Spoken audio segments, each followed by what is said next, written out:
Oh, did that taste like more? Yeah, I guess it did. Well, then, bring your plate to the kitchen and we'll see about it. Great, I better grab it before Andy comes home and won't sit down. Well, I know you were sorry he wasn't home for dinner. Yeah. Boy, do I wish I was his age. And taking everything in stride, even after hearing that his father has contacted us. Doesn't seem to be in any real danger, does he? Well, it's better that than to have him be a basket case like the two of us, that's for sure. Okay, the children are sound asleep. Oh, good. Yeah, everything is surprisingly Good. tranquil. Yeah, Everything okay? except for you. I wish you could relax and just enjoy yourself. Well, now that Mother's here on top of everything else, I don't know that I can. I thought it would help when I invited her to stay at my place. It does help. I just feel guilty because you have to put up with her now. Oh. It's a big house. It's much bigger than the cabin. Well, who's running the Mona Lisa?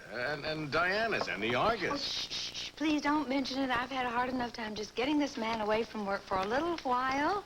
Honestly, he's not happy as he's working 24 hours a day. Well, I'm hardly a workaholic, but I just wish something would break with the Stenbeck case. Now, that's the one headline I really want to write. Well, I'm sure that Barbara and Emily would love to read that headline. Barbara had second thoughts about coming over here for dinner because she's afraid to be out at night. Well, why? I saw the police car parked right across the street. I know that she and Emily and Paul are under 24-hour surveillance. All I know is that Barbara seems terrified that James is going to come back and get Paul. Never seems to be out of her mind. Well, I'm glad you like it. Buddy is just... I have a feeling that that young man could tell the authorities much more than he has. Earl, are you saying that you feel that James has been in contact with Paul and the child hasn't reported it? What I am saying is that I want you to keep your eyes and ears open around fashions now that Emily is working there and she and Barbara are thick as thieves, huh? Oh, my word, you don't want Lisa to spy on us. Look, she just may pick up the clue that we're looking for. And Kim, by any chance, do you know what time Andy's expected home? Well, sweetie, it's a school day, so you'll be back before you leave. Great, thanks.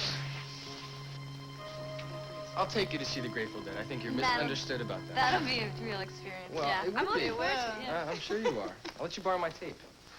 Cathy looks good. Oh, yes, thank heavens. When I think of the way she looked in that hospital bed, oh, well, let's not think about that. It's one of the reasons we asked you over. We wanted you to see how well she looked. And the other reason is we just wanted to say thank you for everything that you've done.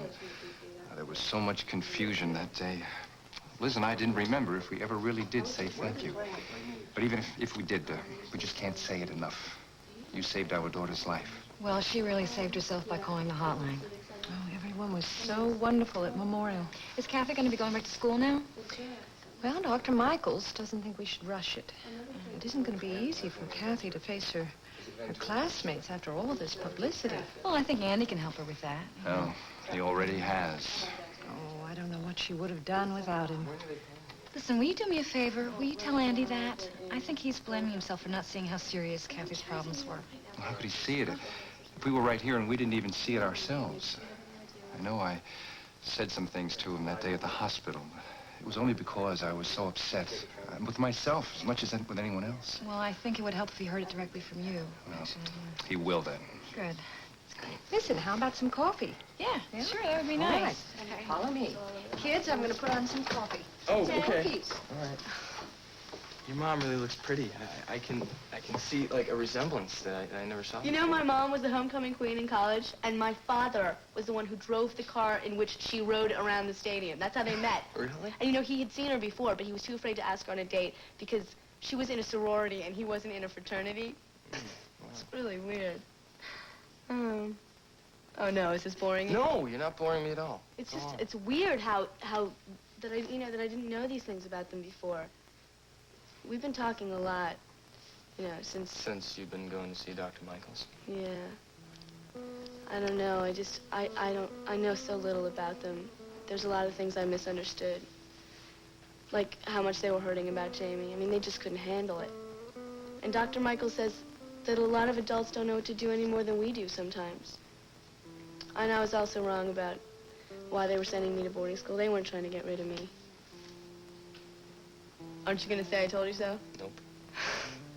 You You know, my dad applied for a transfer to their offices in Massachusetts so they could be near me once they registered me at North Cross.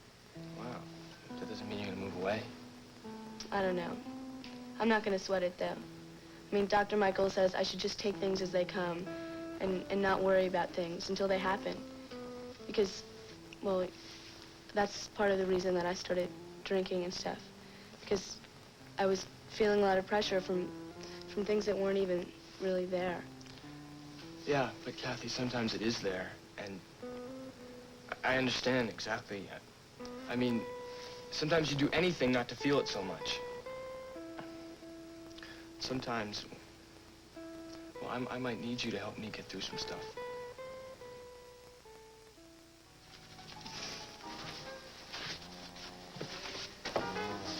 What? Why are you putting that up now? So I could have the pleasure of taking it down very soon, very soon. You know, I had the strangest dream last night. I dreamed that I got here for your last song, your opening night, and instead of you throwing the microphone at me, you sang this song just to me, and afterwards we went back to your hotel room and we had the best night ever, and then you finally said that you'd marry me, even though you knew that you could have this astonishing singing career, and then you know what? You came home with me! Is that the wildest dream you ever heard? Ever? I can't believe this. I had the same dream. You had the same dream? Yes. Really? Yes. Wow. Maybe I'm still dreaming, am I? I don't know. I could be dreaming still, too. Here's someone who can tell us. Otis, are we real? Can you see us? I don't know what you two are, to tell you the truth. I know I better have my star out there in 20 minutes. That's for real.